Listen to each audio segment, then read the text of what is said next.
તો સુરતમાં શહેરીજનોની સુવિધા માટે બીઆરટીએસ સેવા ચાલુ છે, જેને લઈને બીઆરટીએસનો અલગથી રોડ બનાવવામાં આવ્યો છે। આ રોડમાં ખાનગી વાહનો પ્રવેશ ન કરી શકે તે માટે સ્વિંગ ગેટ મૂકવામાં આવ્યા છે। જુદા જુદા રોડ પર લગભગ 276 રોડ, 220 ગેટ બંધ હાલતમાં છે, જેના કારણે બીઆરટીએસ સિવાયના વાહનો પણ બીઆરટીએસ કોરિડોરમાં પ્રવેશે છે અને ટ્રાફિકની સમસ્યા ઊભી થાય છે। બીઆરટીએસમાં 3.83 કરોડના ખર્ચે 276 સ્વિંગ ગેટ લગાવવામાં આવ્યા હતા, પરંતુ હાલ ગેટ ખરાબ થઈ જતા ગેટના ઇજારદારને 20થી વધુ નોટિસ ફટકારાઈ છે, પરંતુ હજુ સુધી કોઈ ઉકેલ નથી આવ્યો। આટલી બેદરકારી બાદ પણ ઇજારદાર ટેકનોક્રેટ સિક્યોરિટી સિસ્ટમને બ્લેકલિસ્ટ કરવાને બદલે છાવરી રહ્યા હોય તેવું દેખાઈ રહ્યું છે અને તંત્રની કામગીરીને લઈને પણ સવાલો ઉઠી રહ્યા છે।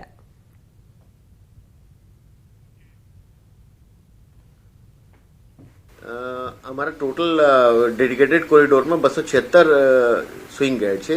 તે પૈકી જે છે 56 જે છે એના રખરખાવ અને એના જે છે એના મેન્ટેનન્સ સ્ટ્રીટ લિંક પાસે છે। 56 પૈકી અમારા એક જ બગડેલું છે, એ બી 2-3 દિવસમાં રિપેર થઈ જશે।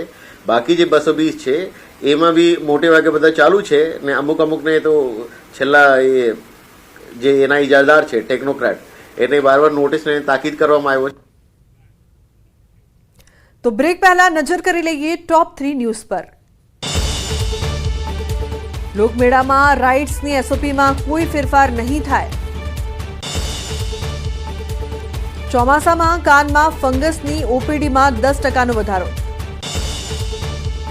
વડોદરામાં 28 દિવસ બાદ યુવકનું લટકતું મળ્યું કંકાલ।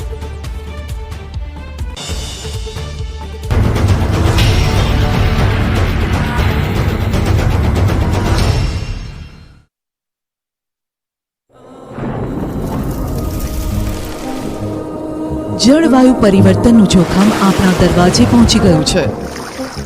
હવે જરૂર છે એક મોટા ક્રાંતિકારી બદલાવની, અને આનો પ્રારંભ થશે 140 કરોડ ભારતીયોથી। આ ક્રાંતિ શરૂ થશે એક વૃક્ષથી।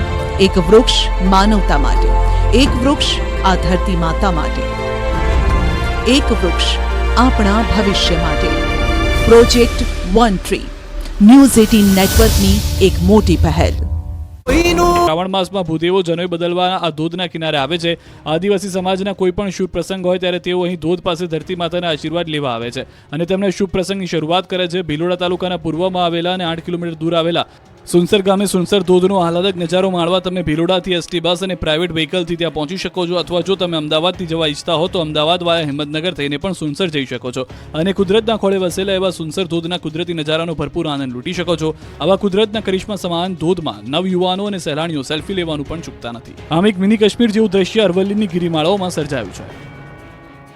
ઉત્તર ગુજરાતમાં હવે પાણીની સમસ્યા નથી રહી। ઉત્તર ગુજરાતની જીવાદોરી સમાન સતલાસણામાં આવેલા ધરોઈ ડેમની સપાટીમાં સતત વધારો થઈ રહ્યો છે। મહેસાણાના ઉપરવાસમાં વરસાદને કારણે ડેમની સપાટી વધી રહી છે। હાલ ધરોઈ ડેમની સપાટી 601.3 ફૂટ પર પહોંચી ગઈ છે, જ્યારે ડેમની કુલ સપાટી 622 ફૂટ છે। ડેમના અધિકારીઓના જણાવ્યા પ્રમાણે આગામી જુલાઈ 2025 સુધી પીવાના પાણીની તકલીફ નહીં રહે। ધરોઈ ડેમમાંથી બનાસકાંઠા, મહેસાણા, સાબરકાંઠા અને પાટણ જિલ્લાને પીવાનું પાણી આપવામાં આવે છે। મહેસાણાના સતલાસણા સ્થિત આવેલ ધરોઈ ડેમ ઉપર ઉત્તર ગુજરાતની જીવાદોરી તરીકે ઓળખાય છે। થોડા દિવસોથી પડી રહેલા સારા વરસાદને કારણે ડેમમાં ધીમે ધીમે વરસાદી પાણીની આવક વધી રહી છે।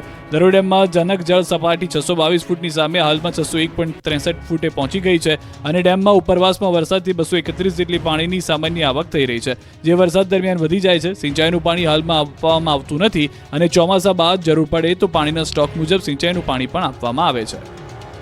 ગુજરાતમાં વિકાસ હરણફાળ ભરી રહ્યો હોવાના મોટા દાવાઓની પોલ ખોલી રહ્યા છે આ દ્રશ્યો। વલસાડ જિલ્લાના અંતરિયાળ વિસ્તારમાં નદી નાળાઓ હજુ પણ તોફાની સ્વરૂપે વહી રહ્યા છે, ત્યારે ધરમપુરના સિંધુબર ગામમાં એક મહિલાનું અવસાન થતા પરિવારજનોને ગામના લોકોએ નદીના ધસમસતા પ્રવાહ વચ્ચેથી અંતિમ યાત્રા કાઢવા મજબૂર થયા।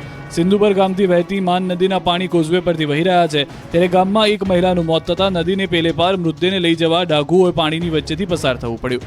ગામ લોકોએ પોતાના જીવને પણ જોખમમાં મૂકી માન નદીના પ્રવાહમાંથી અંતિમ યાત્રા કાઢવા મજબૂર થયા હતા। સિંધુબર ગામમાં બનેલી આ ઘટનાના દ્રશ્યો આજ વિસ્તારની કરુણતા દર્શાવી રહ્યા છે। લોકો પોતાના મૃતક સ્વજનને અંતિમ વિદાય આપવા અને અંતિમ ક્રિયા માટે પોતાના પણ જીવને જોખમમાં મૂકવા મજબૂર છે। અંતરિયાળ વિસ્તારોમાં જ્યાં વધુ વરસાદ વખતે આવી પરિસ્થિતિ સર્જાય છે, ત્યાં લો લેવલ પુલ કે કોઝવેની ઊંચાઈ વધારવાની જરૂર છે। માણસને જીવતે જીવતો ખખડધજ રોડથી શાંતિ નથી મળી, પરંતુ ભાવનગરમાં તો માણસના મૃત્યુ પછી પણ આ રોડ નડે છે. તંત્રના પાપે મર્યા પછી પણ લોકોને શાંતિ નથી મળી. આ દ્રશ્યો છે ભાવનગરના કપરા વોર્ડના, જ્યાં રૂવાપરી રોડ પર અંતિમ યાત્રા પણ લોકોને હાલાકીનો સામનો કરવો પડ્યો. ખરાબ રસ્તો, કિચડ અને પાણીના ભરેલા ખાબોચિયાને કારણે અંતિમ યાત્રામાં લોકોએ પથ્થર મૂકીને પસાર થવું પડ્યું. મનપાના અધિકારીઓના પાપે કમનસીબે મોતનો મલાજો પણ નથી જળવાતો. દ્રશ્યોમાં જોઈ શકાય છે કે એક અંતિમ યાત્રા જઈ રહી છે, પરંતુ રોડની વચ્ચે 2-3 ફૂટ જેટલા કાદવનું સામ્રાજ્ય છવાતા લોકો રોડની સાઈડમાં કાદવથી બચીને ઠેકડા મારતા જઈ રહ્યા છે. બીજી તરફ અનેક વાહનો પણ કાદવ વચ્ચે કિચડવાળા રસ્તામાં ફસાયા છે. મસ્ત મોટો ટ્રક કાદવમાં ફસાઈ જતા મુશ્કેલી વધી.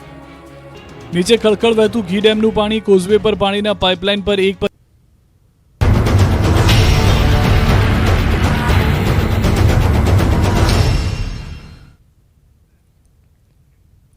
Welcome back. સમાચારમાં આગળ વાત કરીએ તો ન્યૂઝ 18 ગુજરાતીના રિયાલિટી ચેકમાં તંત્રની બેદરકારી સામે આવી છે.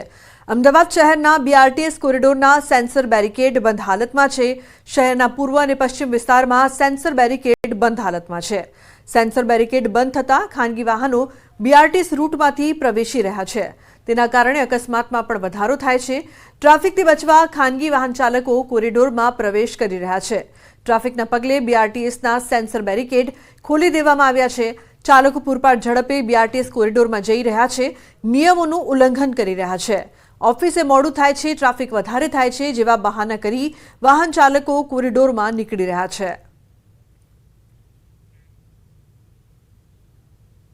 અમદાવાદ શહેરનું જે રીતે વ્યાપ વધી રહ્યું છે તેમ શહેરની અંદર ટ્રાફિકની સમસ્યા પણ સૌથી મોટી વિકરાળ બની રહી છે. હાઈકોર્ટ પણ સતત ટકોર કરી રહી છે મહાનગરપાલિકા અને ટ્રાફિક પોલીસને, પરંતુ તેમ છતાં પણ કંઈ ને કંઈક ટ્રાફિકનો નિકાલ નથી થઈ રહ્યો. ચોક્કસપણે હું આપને કહીશ કે આપણે જે દ્રશ્યો બતાવવાનો પ્રયાસ કરીશ કે અમદાવાદ શહેરના જે BRTS કોરિડોર આવેલા છે એ તમામ BRTS કોરિડોરમાં આ પ્રકારના જે સેન્સર છે તે લગાવવામાં આવ્યા હતા અને સેન્સરનું કામ એ હતું કે અન્ય વાહનો અંદર પ્રવેશે નહીં અને માત્ર ખાલી BRTSની બસો જ આ માધ્યમમાં ફરે. પરંતુ અત્યારે જોવા મળી રહ્યું છે કે તમામ જે વાહનો છે તે ફરી રહ્યા છે. તો સાથે જ એ પણ સૌથી મોટી વાત છે કે જે રીતે રસ્તાઓ ઉપર જે સેન્સર લગાવવામાં આવ્યા છે જે BRTS કોરિડોરની અંદર, એ BRTS કોરિડોરની અંદર સેન્સરો મોટા ભાગના બંધ જોવા મળી રહ્યા છે.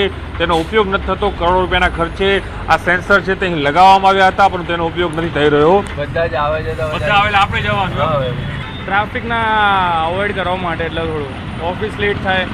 मजबूरी थी, ये पोते जवा दो ट्रैफिक થઈ ગયો ट्रैफिक ज्यादा होता है सर इसके लिए. और दूसरी बात तो BRTS से आप बोलते हैं ना, तो सालन में जो रास्ता देखा है ना वहाँ भी BRTS में जाते गाड़ी. नियम है. हाँ वो बात बराबर है. अभी लेट हो रहा है इसलिए निकला है यहाँ से. ट्रैफिक बहुत था वहाँ पे. हाँ વાત સાચી છે, મોટા ભાઈ ટ્રાફિક બહુ હોય છે, શું કરીએ? ટ્રાફિકના કારણે રોજ આવું જ થઈ જાય. હા રોજ આવું જ થાય છે. ટ્રાફિકના કારણે લોકો કરી રહ્યા છે ને રિક્ષાઓ છે, બાઇકો, તમામ લોકો અહીં જઈ રહ્યા છે અલગ અલગ તરફ. પરંતુ કરોડોના ખર્ચે આ તમામ બેરિકેડ બન્યા છે. સેન્સરવાળા બેરિકેડ હાલ માત્ર અહીં શોભાના ગાંઠિયા છે તે બન્યા હોય તે પ્રકારનો ઘાટ છે તે સર્જાયો છે. કેમેરામેન હિરેન શાહ સાથે Pranav Patel, news 18 Ahmedabad. Standing chairman Devang દાડીનું નિવેદન, હાલ 20 થી 30% બેરિકેડ બંધ હાલતમાં છે. બંધ બેરિકેડની ઝડપથી સર્વિસ કરાશે. 249 જગ્યા લાગેલા છે સેન્સર બેરિકેડ. હાલમાં લગભગ 20% ગેટ એટલે 40 જેવા ગેટો જે બંધ હાલતમાં છે એની પણ સર્વિસ કરીને આવનાર સમયગાળા દરમિયાન એ પબ્લિક વપરાશમાં જરૂરી આવે એ માટે એને શરૂ કરવામાં આવશે. તો ભાવનગર શહેરમાં ગુજરાત હાઉસિંગ બોર્ડના ભરતનગર અને વર્ધમાન નગર ખાતે લાંબા સમય પહેલા જર્જરિત આવાસોનું રીડેવલપમેન્ટ કરવામાં આવ્યું હતું. 6 મહિનાથી આ આવાસો તૈયાર છે, તેમ છતાં મકાન ધારકોને આ મકાન ફાળવવામાં આવ્યા નથી, જેને લઈને ગુજરાત હાઉસિંગ બોર્ડના કમિશનરને સ્થાનિક કાર્યકરો દ્વારા વહેલી તકે મકાન ફાળવવાની રજૂઆત કરવામાં આવી છે. રજૂઆતો બાદ ગુજરાત હાઉસિંગ બોર્ડના અધિકારી દ્વારા આ મહિનાના અંત સુધીમાં ફાળવણીની કામગીરી પૂર્ણ કરવામાં આવશે તેવી હૈયાધારણા આપવામાં આવી છે.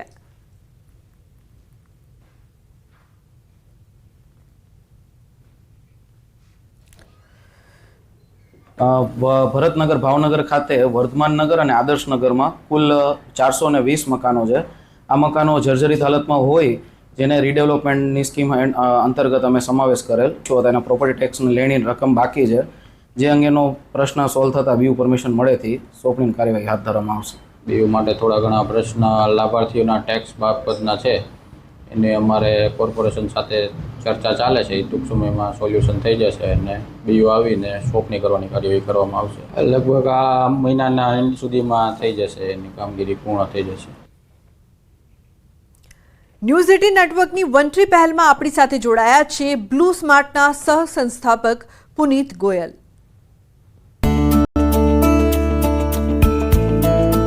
I'm extremely happy to hear about Network 18's initiative Project One Tree. I mean, for reasons it's called Tree of Life, or trees give us life, is very, very important for all of us to ensure that, you know, in a lifetime we do give towards or invest towards planting more trees. At